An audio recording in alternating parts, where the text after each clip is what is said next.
नमस्कार दोस्तों, आज हम चर्चा करने वाले हैं सैटरडे 22 मार्च 2025 की द हिंदू न्यूज़पेपर का एडिटोरियल एनालिसिस।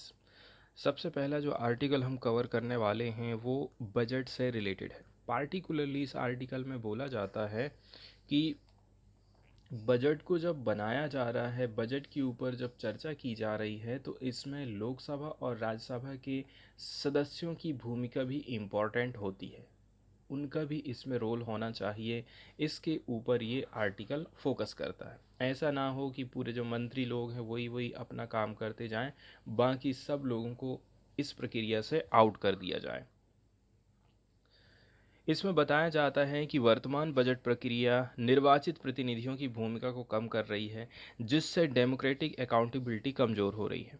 बजट केवल फाइनेंशियल स्टेटमेंट नहीं है कि कहाँ से पैसा आ रहा है, कहाँ हम खर्चा करेंगे, बल्कि ये देश की प्राथमिकता क्या होनी चाहिए, हमारा क्या इकोनॉमिक विज़न है, साथ ही साथ गवर्नेंस फिलॉसफी के ऊपर भी चर्चा करता है। इस एडिटोरियल के माध्यम से हम ये भी जानेंगे कि बजट में संसद का जो असर है, प्रभाव है, वो नगण्य है और ये प्रक्रिया एग्जीक्यूटिव के द्वारा ही संचालित हो रही है, जिससे लेजिस्लेचर को वित्तीय नीतियों को आकार देने या जांच करने के बहुत कम अवसर मिल रहे हैं। मतलब जो लोकसभा के सदस्य हैं, राज्यसभा के मेंबर हैं, वो लोग फाइनेंशियल पॉलिसीज़ के ऊपर बिल्कुल भी अपनी बात नहीं रख पा रहे हैं। इस प्रकार से ये लोकतांत्रिक मूल्यों को कम कर रहा है। इसी के ऊपर ये आर्टिकल ज़्यादातर चर्चा करता है। अब हम बात कर लेते हैं budget, A pillar of democracy. Budget जो कि हमारी डेमोक्रेसी का पिलर माना जाता है, एक मूलभूत स्तंभ माना जाता है, इसी के ऊपर यहाँ पर हम चर्चा कर रहे हैं। देखिए, बजट निर्माण एक फंडामेंटल डेमोक्रेटिक एक्सरसाइज है। इसका मतलब ये है, कहीं भी किसी भी देश में आप चले जाइए, बजट निर्माण वहाँ की एक मूलभूत प्रक्रिया रहती है, वहाँ का फंडामेंटल डेमोक्रेटिक एक्सरसाइज रहती है, जो कि सार्वजनिक संसाधनों को, मतलब सरकारी पैसा को आवंटित आवंटित करता है और सरकार की सामाजिक और आर्थिक प्राथमिकताओं को बताता है कि हम समाज में ये काम करेंगे, यहाँ यहाँ पर हम पैसे खर्चा करने वाले हैं। वहीं यदि हम बात कर लें, इतिहास में लेजिस्लेचर ने सार्वजनिक वित्त, पब्लिक फाइनेंस पर नियंत्रण का अधिकार हासिल कर लिया है। एग्जाम्पल के तौर पर हम बात करें, 19वीं सदी में ब्रिटिश संसद, ब्रिटिश पार्लियामेंट ने फाइनेंशियल कंट्रोल स्थापित किया और आधुनिक लोकतंत्रों में भी लेजिस्लेटिव स्क्रूटनी कार्यपालिका के अतिक्रमण को रोकने के लिए जरूरी रही है, एग्जीक्यूटिव ओवररीच जिसको बोला जाता है। वहीं यदि हम बात कर लें वर्ल्ड लेवल पर, तो पूरे विश्व में ये अकेली भारत की बात नहीं है, ये पूरे विश्व की हम चर्चा कर रहे हैं, वर्ल्ड लेवल पर चर्चा कर रहे हैं। तो देखिए, वैश्विक स्तर पर बजट पर विधायिका के प्रभाव की डिग्री अलग अलग है। कहीं कहीं की संसद बजट प्रस्तावों को सक्रिय रूप से तैयार करती है, उसको उसका ड्राफ्ट बनाएगी, उसमें मॉडिफिकेशन भी ला देती है। मतलब लोकसभा राज्यसभा के जो मेंबर हैं, कहीं कहीं काफ़ी अच्छे तरीके से इस चीज़ को हैंडल कर रहे हैं, जबकि कहीं कहीं की लोकसभा और राज्यसभा कुछ देशों की ऐसी ही जो कि केवल औपचारिक मंजूरी देती हैं, मतलब रबर स्टाम्प की तरह काम करती हैं। कुछ विधायिकाएं बजट आवंटन पर गहन समिति चर्चाएं करती हैं, जबकि अन्य जो होती हैं सेंट्रलाइज फाइनेंस कमेटी पर निर्भर करती हैं। मतलब कुछ कुछ देश में ऐसा है कि जो बजटरी एलोकेशन है, इसके लिए इन डेप्थ कमेटी बनाई गई हैं, वहाँ डिस्कशन होता है। जबकि कहीं कहीं ऐसा है कि जो सेंट्रलाइज फाइनेंस कमेटीज़ होती हैं, उनका भी रोल इम्पॉर्टेंट हो जाता है, वो भी इन पर काम करती हैं। हालांकि नॉर्मल बात यह है कि बजट बजट ट्रांसपेरेंसी और parliamentary engagement and social outcome and economic stability, ये आपस में मैच करते हैं, आपस में जुड़े हुए हैं। अब हम बात कर लेते हैं कि भारत में संसद की भूमिका। ठीक है, इसके ऊपर हमेशा से ही फोकस करते रहते हैं हम लोग। भारत में बजट निर्माण और जांच में संसद की भूमिका मुख्य रूप से सेरेमोनियल है, मतलब औपचारिक है। बजट कैसे बनेगा? बजट में कोई खामियां हैं तो इनकी जांच पड़ताल की जाए। तो लोकसभा और राज्यसभा के मेंबर खाली फॉर्मल ड्यूटी करते हैं इसके लिए। उन्होंने यदि कुछ बोल दिया है तो उसको अपनाना या नहीं अपनाना ये सब सरकार के ऊपर निर्भर करता है। फाइनेंस मिनिस्ट्री एक तरफा ढंग से बजट तैयार करता है और यहाँ तक कि कैबिनेट मंत्रियों को भी लोकसभा में इसके प्रस्तुत होने तक अंधेरे में रखा जाता है। अन्य जो लेजिस्लेटिव बिल्स रहते हैं इनके विपरीत बजट बजट प्रस्ताव को संसद में पेश करने से पहले कैबिनेट की गहन चर्चाओं से नहीं गुजरना पड़ता है। इसके अलावा फाइनेंशियल प्लानिंग पर कार्यपालिका का एकाधिकार हो जाता है, मतलब एग्जीक्यूटिव की मोनोपोली है। टुकड़ों में बहस होना, फ्रेगमेंटेड डिबेट्स होती है, लिमिटेड ओवरसाइट मतलब सीमित निगरानी का कारण बनता है, जो कि रिप्रेजेंटेटिव डेमोक्रेसी के मूल सिद्धांतों को कमजोर करता है। इसके अलावा भी यदि हम चर्चा करें तो देखिए, राज्यसभा के पास अपने डेमोक्रेटिक क्रीडेंशियल होने के बावजूद बजट की चर्चाओं में उसकी कोई भूमिका ही नहीं है। कुछ कुछ चीज़ें और भी हैं बजट से जुड़ी हुई जो कि सुधार की जहाँ पर हमें आवश्यकता है। विडम्बना वाली बात यह है कि भारत में एक फाइनेंस मिनिस्टर राज्यसभा का मेंबर हो सकता है, लेकिन वे लोकसभा में अपने स्वयं के बजट प्रस्तावों पर वोट नहीं डाल सकते हैं।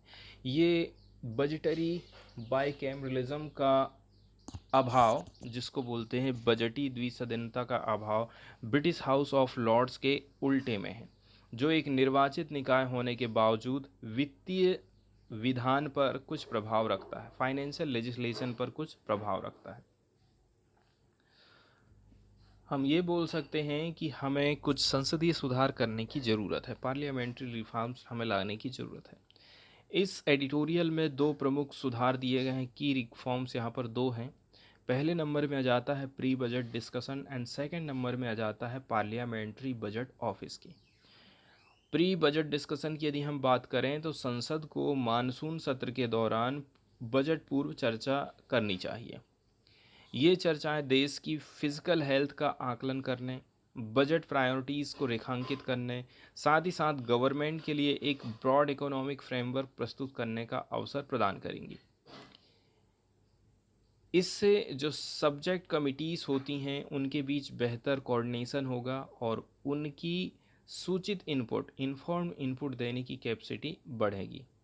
सेकंड नंबर में आ जाता है संसदीय बजट कार्यालय, पार्लियामेंट्री बजट ऑफिस जिसको बोला जाता है। तो देखिए, भारत में एक संस्थागत तंत्र की कमी है जो विधायकों को स्वतंत्र और गैर पक्षपातपूर्ण बजट विश्लेषण प्रदान करे। हमें एक ऐसा ऑफिस बनाना है, ठीक है, एक ऐसा इंस्टीट्यूशनल मैकेनिज्म बनाना है जो कि हमारे लोकसभा के सदस्य, राज्यसभा के सदस्य को फ्री एंड गैर पक्षपातपूर्ण बजट विश्लेषण प्रदान करेगा। इस प्रकार के ऑफिस की स्थापना इस कमी को पूरा कर देगी। ये संस्था डेटा ड्रिवन इंसाइट्स मतलब डेटा आधारित अंतर्दृष्टि रखेगी, एक्सपर्ट इकोनॉमिक फॉरकास्ट प्रोवाइड करेगी, ये सरकारी खर्च, इसके अलावा रेवेन्यू प्रोजेक्शन, फिजिकल पॉलिसीज़ का भी विश्लेषण करेगी। साथ ही साथ संसद सदस्यों को नीति संबंधी पॉलिसी ब्रीफ्स प्रोवाइड करेगी, जिससे इन्फॉर्म्ड डिसीजन मेकिंग की प्रक्रिया हमारी मजबूत होगी। कंक्लूज़न में ये बोल सकते हैं कि ये वाला जो आर्टिकल रहा है, वर्तमान बजट प्रक्रिया निर्वाचित प्रतिनिधियों की भूमिका को कम कर रही है, ये चीज़ बताता है। इससे जो लोकतांत्रिक जवाबदेही है वो कम हो रही है। बजट पूर्व चर्चा और BPBO की स्थापना के माध्यम से संसद को सरकार के फाइनेंशियल प्रपोजल का पैसिव रिसिपेंट होने की बजाय एक सक्रिय बजट प्रभावित करने वाली संस्था बनने की ज़रूरत है। ये सुधार प्रोसीजरल एडजस्टमेंट नहीं है, बल्कि रिप्रेजेंटेटिव डेमोक्रेसी को मजबूत करने की दिशा में कुछ फंडामेंटल स्टेप हैं। इनसे पब्लिक फाइनेंस के डिसीजन सामूहिक विचार विमर्श जिसको कलेक्टिव डेलिब्रेशन पर बोला जाता है, इन पर आधारित होंगे, ना कि केवल सरकार के आदेश पर। एक मजबूत संसदीय संलग्नता जिसको पार्लियामेंट्री इंगेजमेंट बोलते हैं, अधिक समान आर्थिक नीति, अधिक पारदर्शिता और फाइनेंशियल गवर्नेंस फ्रेमवर्क की ओर ले जाएगी, जो वास्तव में जनता के हितों की सेवा करने वाली है। तो इस प्रकार से इसमें वे फॉरवर्ड में कुछ बातें बताई जाती हैं। इसके बाद अगला वाला जो आर्टिकल डिस्कस करने वाले हैं हम, ये इंडियन ओशियन रिम एसोसिएशन से रिलेटेड है, जिसको हिंदी में बोलते हैं भारतीय महासागर रिम एसोसिएशन। ये एक इम्पॉर्टेंट क्षेत्रीय संगठन है जो भारतीय महासागर के, हिंद महासागर के आसपास के देशों के बीच सहयोग और डेवलपमेंट को बढ़ावा देता है। ये संगठन यूपीएससी परीक्षा के लिए इंटरनेशनल रिलेशन और भारत की फॉरेन पॉलिसी के संदर्भ में एक महत्वपूर्ण टॉपिक है।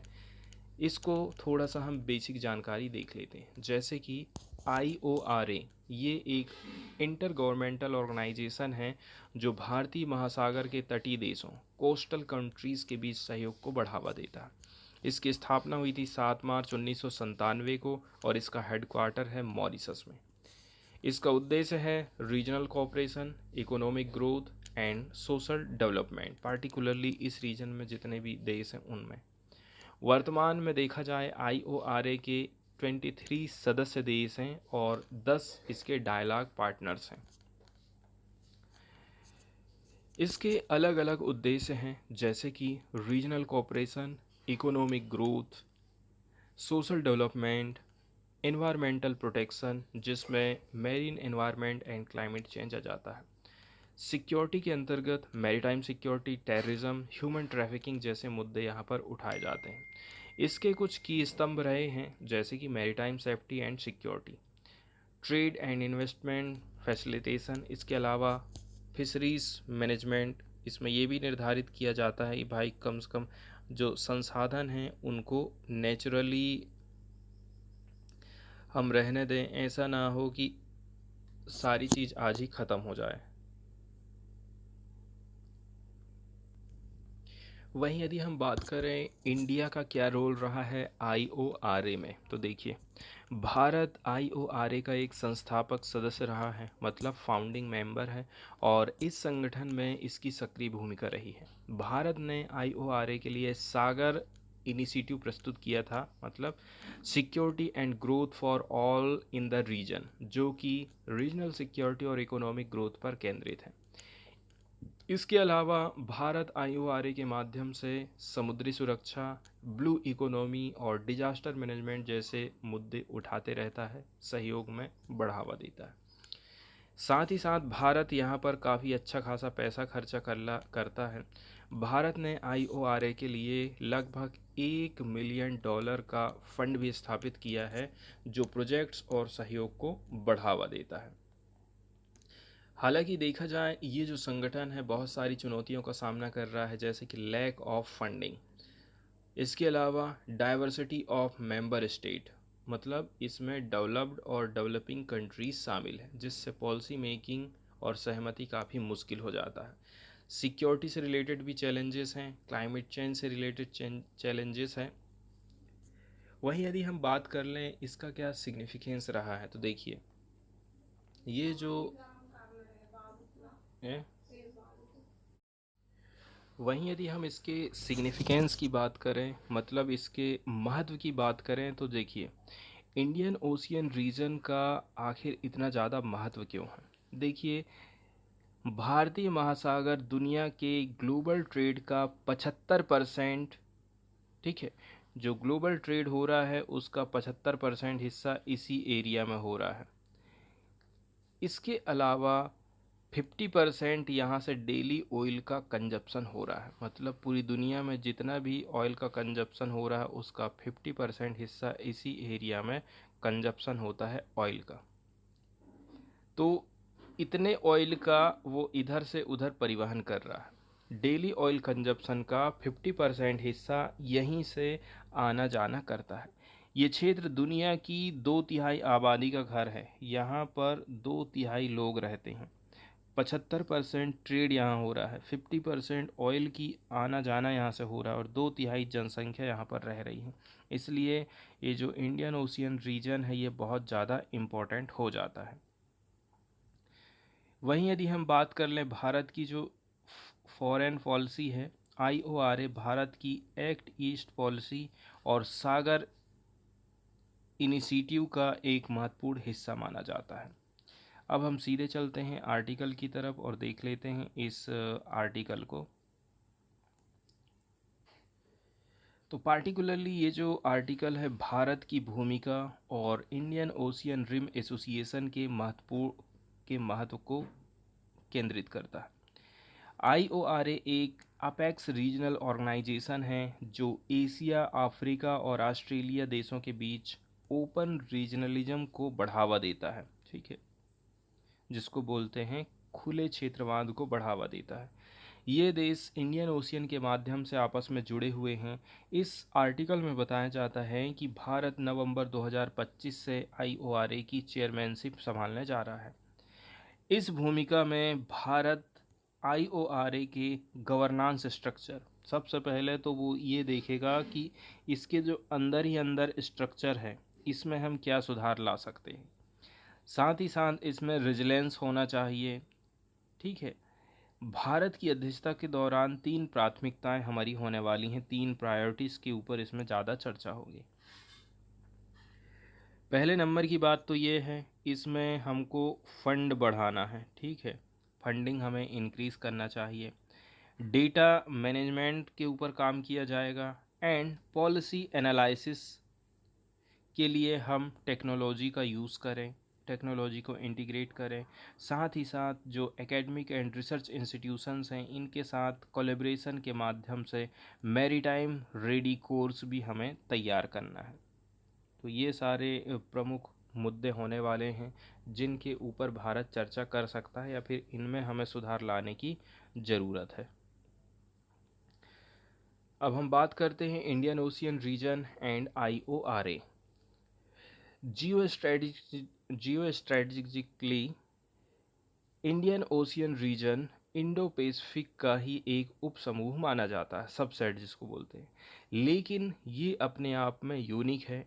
भारतीय महासागर में दुनिया की 2/3 आबादी रह रही है। यही चीज़ हम इसके पहले भी देखे थे और इसमें भी वही बात बताई जाती है कि इस एरिया में ज़्यादातर जनसंख्या निवास कर रही है, 2/3 जनसंख्या यहाँ रहती है।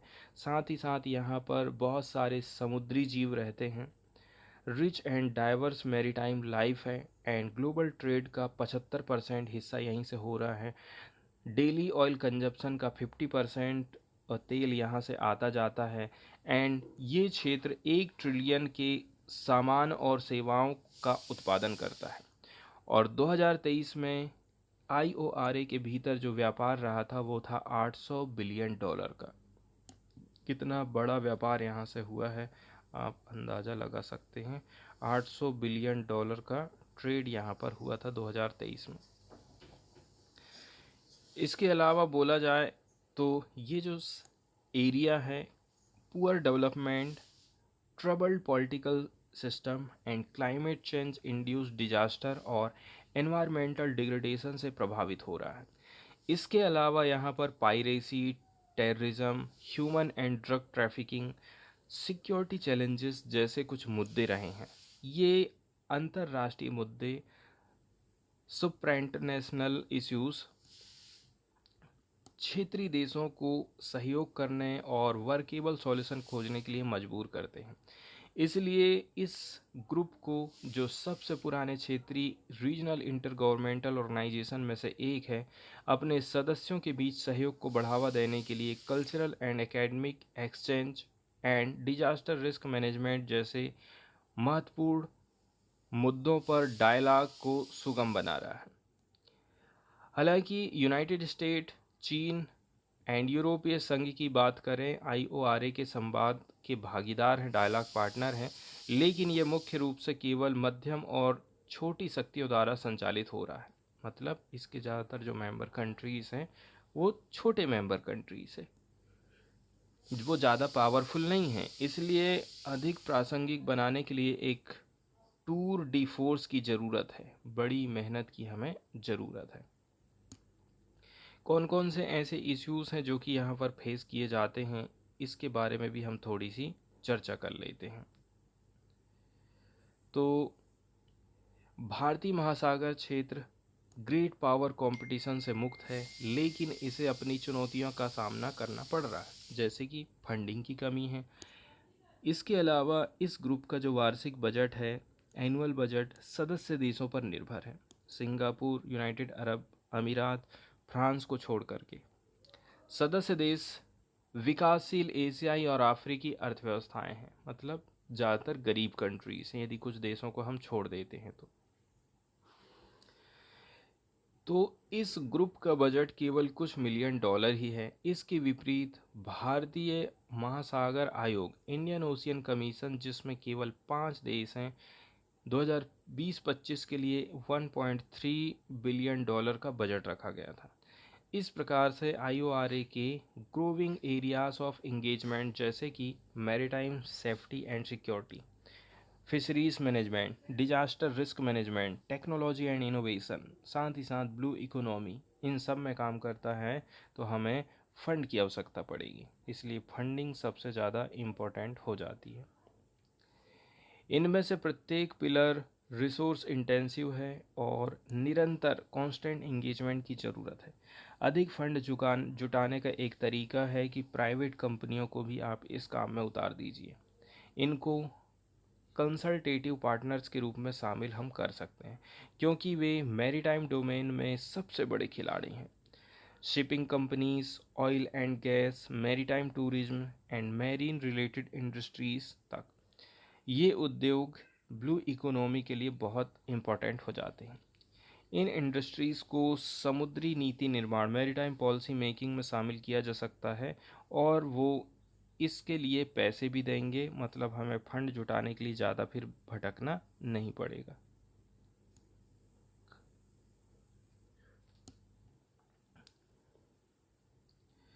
वहीं यदि हम बात करें, IORA का एक छोटा सचिवालय सेक्रेटरीट है जो मॉरिशस में स्थित है, और इसके पास लिमिटेड वर्कर हैं। चूँकि सरकारी संरचनाओं और संस्थाओं की बात करें तो यहाँ पर डेटा प्रोसेसिंग के लिए लिमिटेड बैंडविड्थ होती है।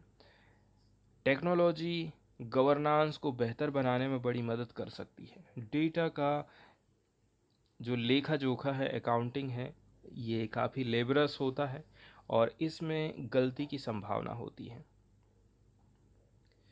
और डिजिटल रिकॉर्ड यदि हम रखते हैं तो quick and efficient policy analysis हम कर पाएंगे।